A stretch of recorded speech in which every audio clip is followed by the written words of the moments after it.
السلام عليكم ورحمة الله وبركاته. طبعا انتوا حضراتكم خمنتوا احنا فين. احنا في ميامي طبعا، ودي الجزء اللي فاضل من الطريق اتعمل الجزيرة الوسطى.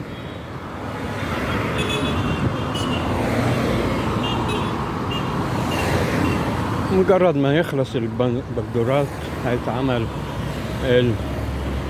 الانترلوك وتبقى خلصت على كده الحكاية.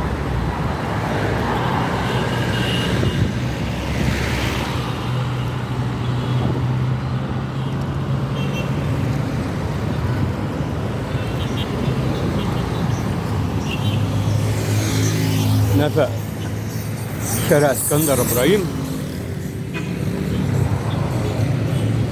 زي ما قلنا قبل كده الحواجز دي هتتشال وتيجي هنا فوق الجزيرة دي. فاضل جزء كده ويخلص المشروع، وفاضل جزء بين إشارة مسجد سيدي بشر ونادي السيارات، برضو جزء زي ده كده في الوسط.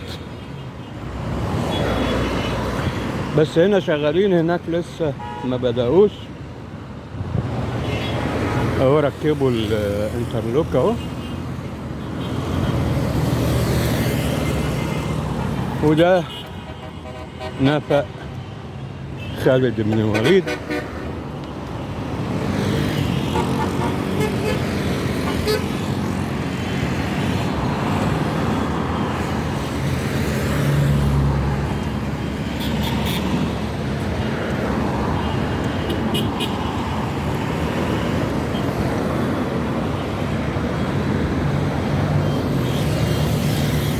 زي برضو قصاد اسكندر ابراهيم هنا هيعملوا برضو حاجز اهو عشان الناس تستخدم الانفاق المشاة.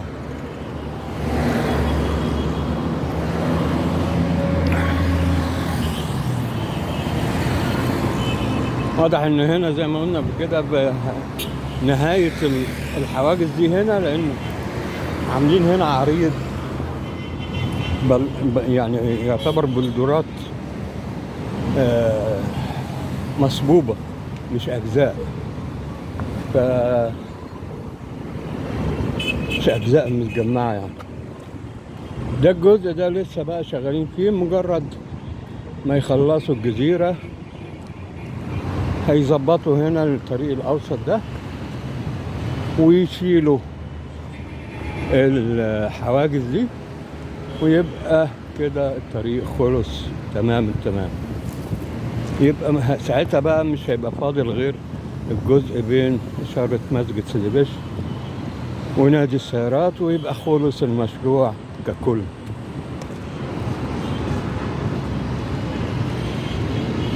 يعني ممكن في خلال أقل من شهر ممكن كل ده يخلص، يعني لو شدوا حيلهم شوية.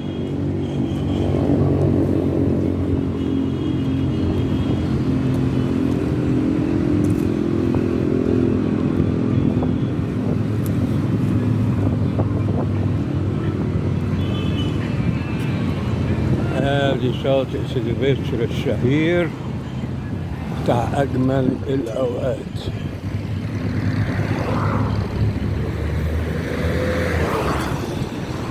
مراكب والناس، بس الناس عدد صغير أوي النهاردة رغم النهاردة الجمعة. هنشوف الناحية التانية، يمكن يكون في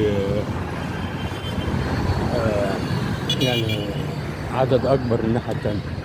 هذه المراكب بتاعت الفسح والصيد.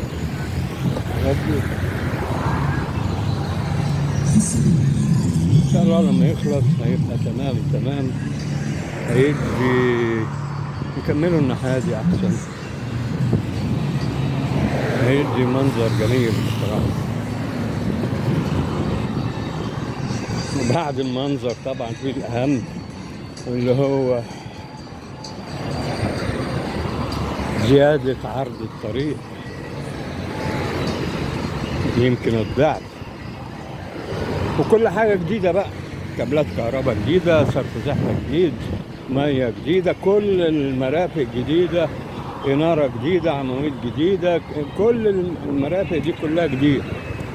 فيعني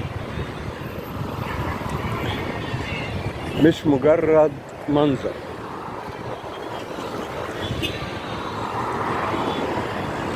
شوف الشارع عرض واتجاه واحد.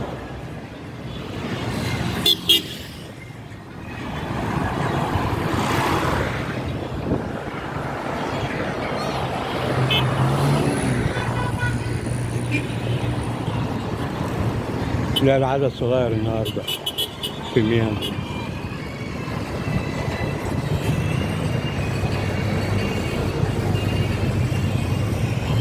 ولا يكونوا الناس مشوا يعني ممكن. ما هو اصل يوم الجمعة الناس بتبقى جاية من بره اسكندرية، معظمها يوم واحد، وبيمشوا بدري، فممكن يكونوا مشوا.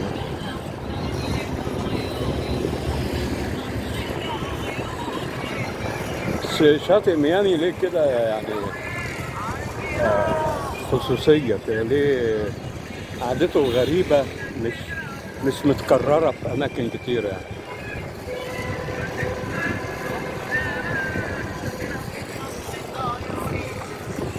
بترجع ذكريات طبعا للناس القديمة زينا بترجع ذكريات حلوة، الجزيرة والعوم والصيد والفلوكة والبنسوار والحاجات دي كلها. طبعا دي ذكريات معظم الشباب حاليا ما جربهاش يعني، لا بنسوار ولا فلوكة، ويأدب بنفسه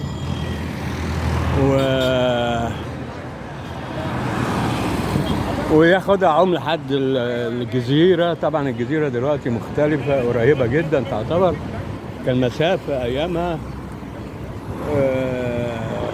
تاخدها عوم لحد الجزيرة وتقعد هناك شوية وبعدين ترجع تاني عوم.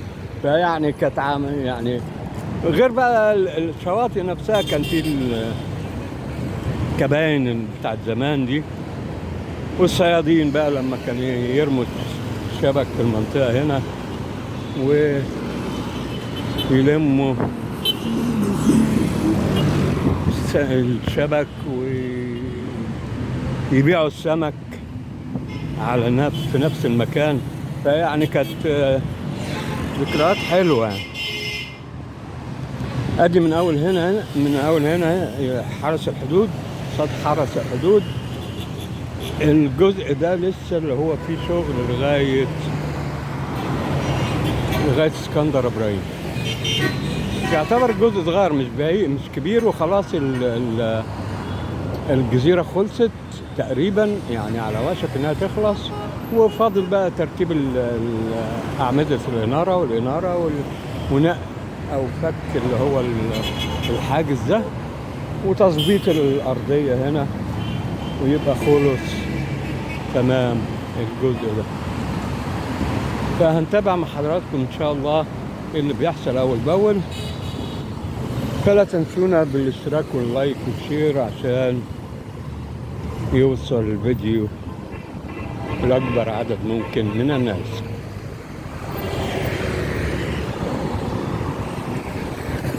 جو جميل بصراحة يعني، جو تخلي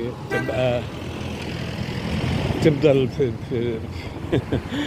في الشمس، بالرغم من يعني في أيام مجرد بس تخرج من الظل للشمس تحس إنك بتتلسع.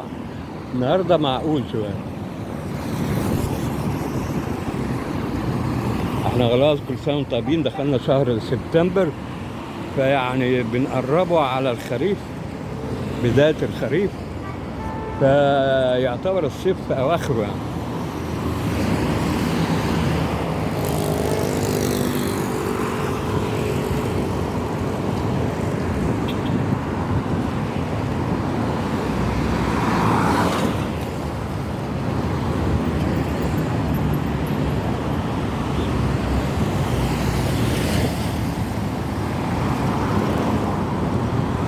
ادي يوتيرن هنا قدام مجمعة جامعات اسكندرية، جمعية.